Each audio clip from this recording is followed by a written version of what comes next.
Property transfer के time पे confusion हमेशा रहता है। लीगल है सर्टिफिकेट बनाए या सक्सेशन सर्टिफिकेट ले, दोनों में फर्क क्या है और कौन सा कब यूज होता है, आइए इसे जानते हैं। Hello and welcome to things to care, powered by nobrokerage.com, a registered trademark website where you can buy properties with no brokerage and no subscription fees.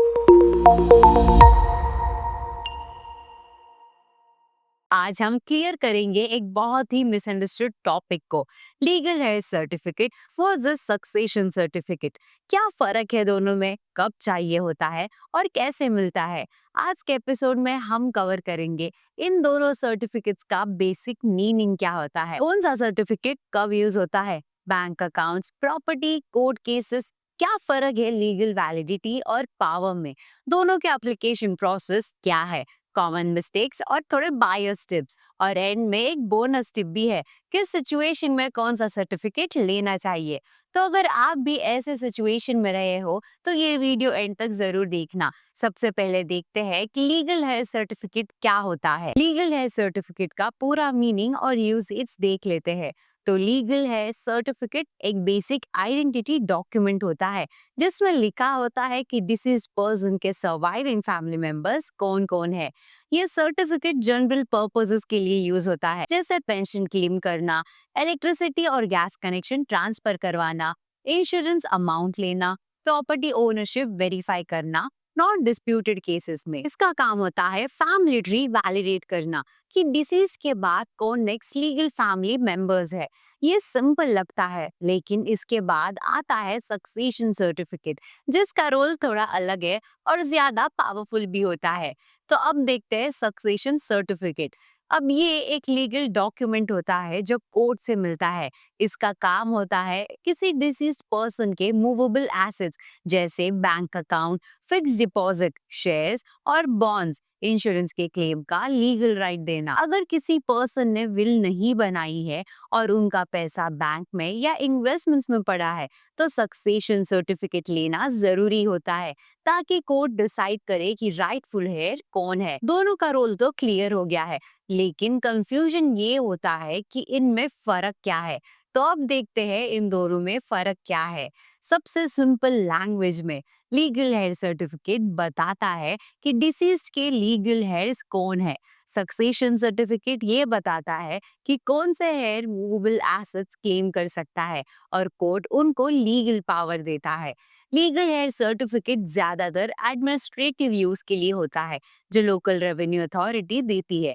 Succession certificate financial claim और disputes handle करने के लिए होता है, जो civil court issue करता है। अब फर्क समझ आ गया है, तो देखते हैं दोनों का एप्लीकेशन प्रोसेस क्या होता है। अब लीगल हेयर सर्टिफिकेट के लिए कैसे अप्लाई करें। तो लीगल हेयर सर्टिफिकेट के लिए आपको अप्लाई करना होता है इन गवर्नमेंट ऑफिसेज में, local tehsildar office, district collector office, municipal corporation, urban area. तो अब इसके स्टेप्स भी देख लेते हैं। सबसे पहले एप्लीकेशन फॉर्म फिल करें, डेथ सर्टिफिकेट अटैच करें, फैमिली डिटेल्स लिखे जैसे spouse, children, parent, ID proof plus residence proof लगाए, और उसके बाद लोकल इंक्वायरी होती है। 15 से 30 दिन में सर्टिफिकेट इश्यू हो जाता है। ये सिंपल प्रोसेस है, लेकिन सक्सेशन सर्टिफिकेट का रूट थोड़ा जुडिशियल और फॉर्मल होता है।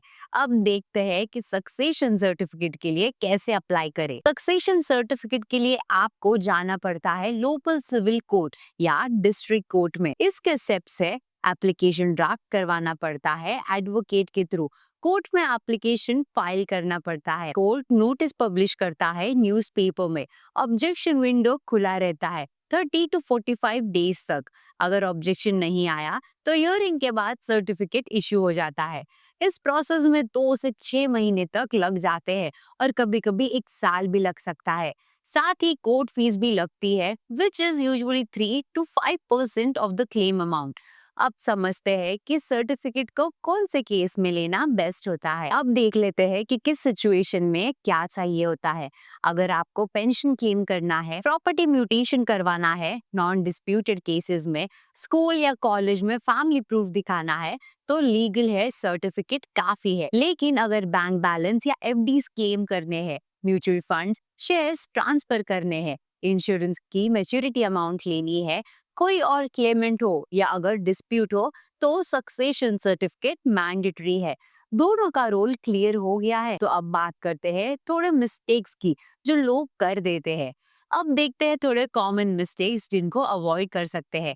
सिर्फ एफिडेविट को प्रूफ समझना, लीगल है सर्टिफिकेट से बैंक क्लेम करने की कोशिश, विल होने के बावजूद सक्सेशन अप्लाई कर देना, रॉन्ग फैमिली ट्री डिक्लेयर करना, एप्लीकेशन इनकम्प्लीट या लेट देना, ये सब आपका केस रिजेक्ट करवा सकते हैं और टाइम और पैसा दोनों ही वेस्ट हो जाता है।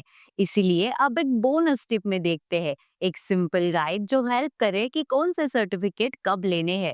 अब देखते हैं ये बोनस टिप को। ऐसे इंसिडेंट के बाद अगर प्रॉपर्टी, बैंक बैलेंस या एसेट्स क्लेम करने हो तो सबसे पहला स्टेप होता है क्लैरिटी लेना, विल है या नहीं। अगर विल है तो उस विल को लीगली वेरीफाई करवाना पड़ता है, जिसे कोर्ट के through legal confirmation of will या प्रोबेट कहते हैं। इससे कंफर्म होता है कि विल जेन्युइन है और उसके बेसिस पर प्रॉपर्टी ट्रांसफर हो सकती है। अगर विल नहीं है तो प्रोसेस डिपेंड करता है एसेट के टाइप पर। प्रॉपर्टी के केस में लीगल है सर्टिफिकेट लगता है, मनी, बैंक बैलेंस या इन्वेस्टमेंट के केस में सक्सेशन सर्टिफिकेट रिक्वायर्ड होता है। अब देखते हैं अगर डिस्प्यूट हो तो। अगर फैमिली मेंबर्स के बीच ओनरशिप या शेयर को लेकर डिसएग्रीमेंट है तो मैटर कोर्ट के थ्रू सेटल हो जाता है। और सबसे जरूरी, हर क्लेमेंट का नो ऑब्जेक्शन सर्टिफिकेट एनओसी लेना मत भूलिए। ये डॉक्यूमेंट फ्यूचर डिस्प्यूट से प्रोटेक्शन देता है और ट्रांसफर प्रोसेस स्मूथ बना देता है। तो इन शॉर्ट, विल हो या ना हो, डॉक्यूमेंट्स क्लियर होने चाहिए ताकि प्रॉपर्टी ट्रांसफर ट्रांसपेरेंट और लीगली सिक्योर तरीके से हो। Don't assume, get the right certificate. Heir बनने के लिए सिर्फ फैमिली मेंबर होना काफी नहीं, आपको सही सर्टिफिकेट चाहिए सही अथॉरिटी से। लीगल है सर्टिफिकेट एक आइडेंटिटी प्रूफ है, बिना इनके आपकी प्रॉपर्टी या पैसा फंसा रह सकता है, चाहे आप ही जेन्युइन वारिस क्यों ना हो। तो दोस्तों, विल हो या ना हो, प्रॉपर्टी ट्रांसफर का सही तरीका हमेशा डॉक्यूमेंटेशन से ही शुरू होता है। अगर आप ये स्टेप्स फॉलो करते हैं तो ओनरशिप प्रोसेस स्मूथ, लीगल और डिस्प्यूट फ्री बन जाता है। अब आप बताइए, क्या आपने कभी ऐसी सिचुएशन फेस की है?